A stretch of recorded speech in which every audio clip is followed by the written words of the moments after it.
Vamos agora fazer algumas observações sobre o teorema da existência unicidade.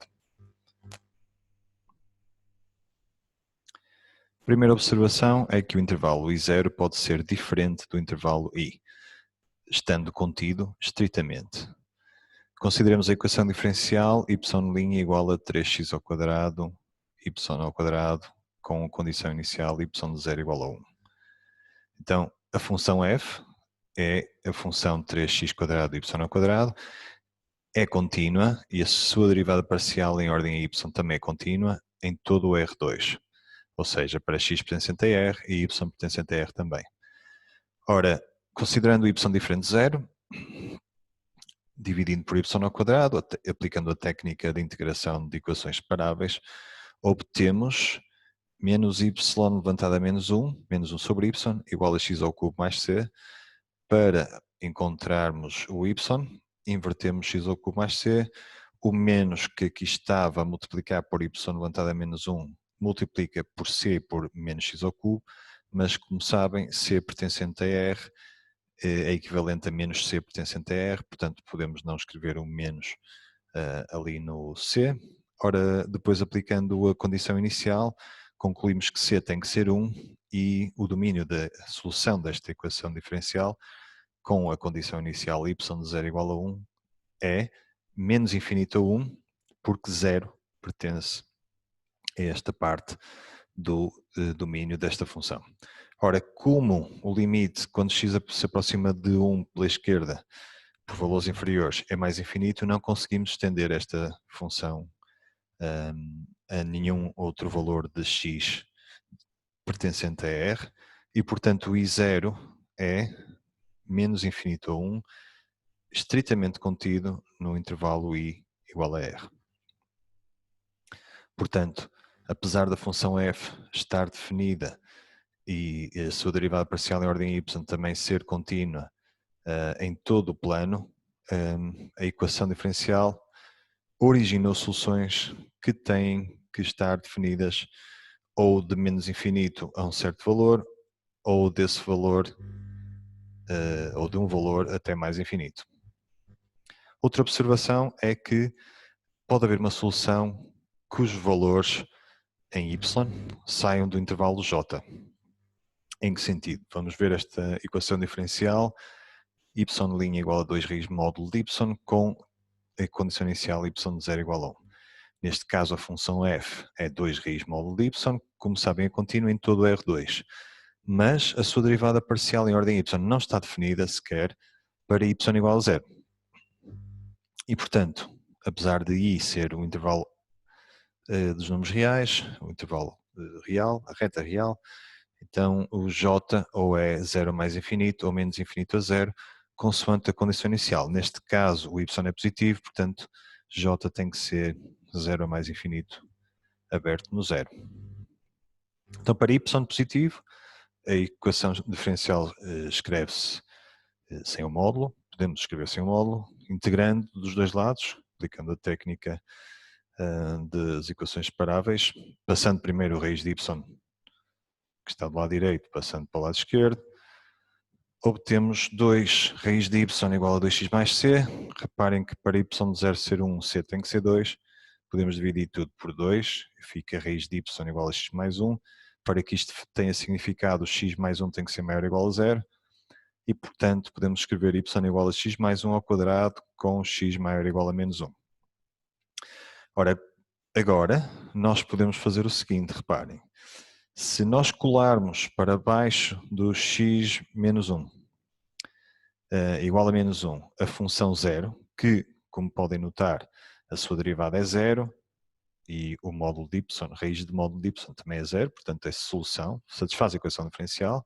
Podem ver que para x igual a menos 1, esta equação diferencial, esta função é derivável, portanto ela é a solução em todo o R desta equação diferencial.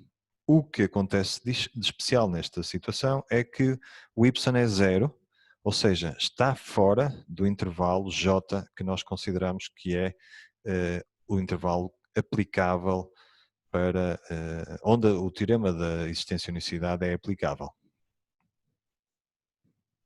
A observação C é que o I0 pode ser definido também fora de I. Ora, isto quer dizer que pode ser ter valores fora do intervalo I. Consideramos a equação y' igual a y sobre x, com y de 1 igual a 1.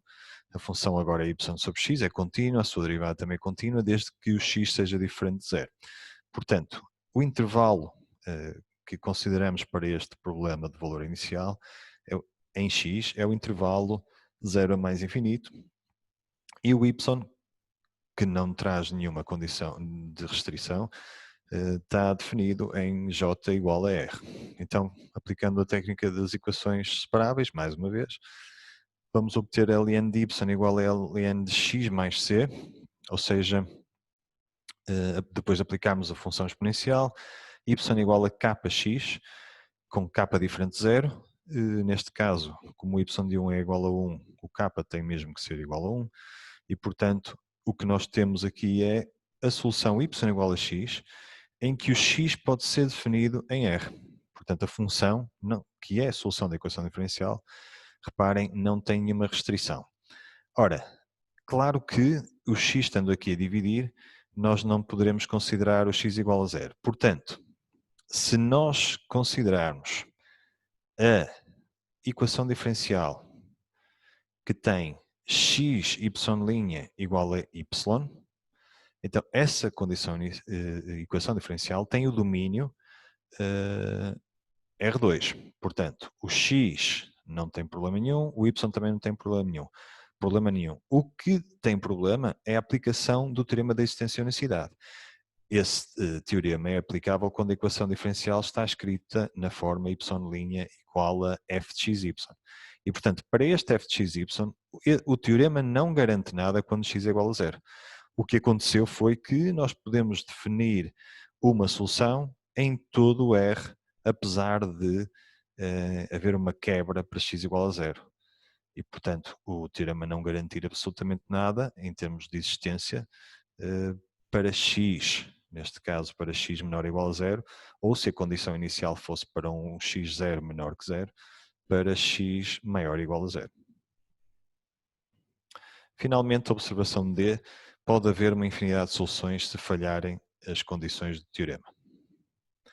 Ora, consideramos a equação diferencial ligeiramente parecida à anterior, mas ali com 2, xy' igual a 2y, y de 1 igual a 1. Ora, mais uma vez, a função f de xy é igual a 2y sobre x, muito parecido ao caso anterior, e, portanto, o teorema da existência unicidade não é aplicável para x igual a 0, apesar de, na equação diferencial, poder estar definido x igual a 0. Então, vamos outra vez integrar, depois de dividirmos por 2y, vamos integrar dos dois lados, aparece aqui um meio, este 2 passa para o outro lado, potência em x, escrevemos y igual a kx ao quadrado, depois de aplicarmos a função exponencial, e como y de 1 é igual a 1, temos y igual a x ao quadrado. Agora reparem, o x pertence a R, tudo bem, é uma solução, só que por causa do teorema da existência unicidade ser quebrado para x igual a 0, nós podemos fazer o seguinte truque. Partimos a função x² só para x maior ou igual a 0, porque é onde a condição inicial funciona, e agora colamos do lado esquerdo, para x menor que 0, todas as outras soluções, reparem, da equação diferencial. Obtemos assim uma função contínua, também derivável em 0, portanto, é uma solução da equação diferencial, em todo o R, para cada alfa. Portanto, como todo o alfa, desde que seja diferente de 0, incluindo o alfa igual a 0 também poderia ser. Mas fica aqui essa exceção. Ora, se isto é verdade para qualquer alfa, obtemos assim uma infinidade de soluções daquela equação diferencial.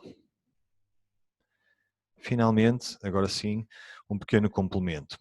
Se nós considerarmos a equação diferencial da forma do teorema da existência e unicidade e considerarmos que x está entre x0 e x0 mais a, ou seja, que as condições do teorema da existência e unicidade são válidas nesse intervalo de x para um a positivo e também numa vizinhança do y0, para um B positivo, então calculando o máximo da função f, o módulo da função f, para x e y nesse retângulo, este retângulo aqui, e depois calculando o alfa igual a mínimo entre a e b sobre m, esse máximo que falamos agora, então o teorema garante a existência da solução e é única.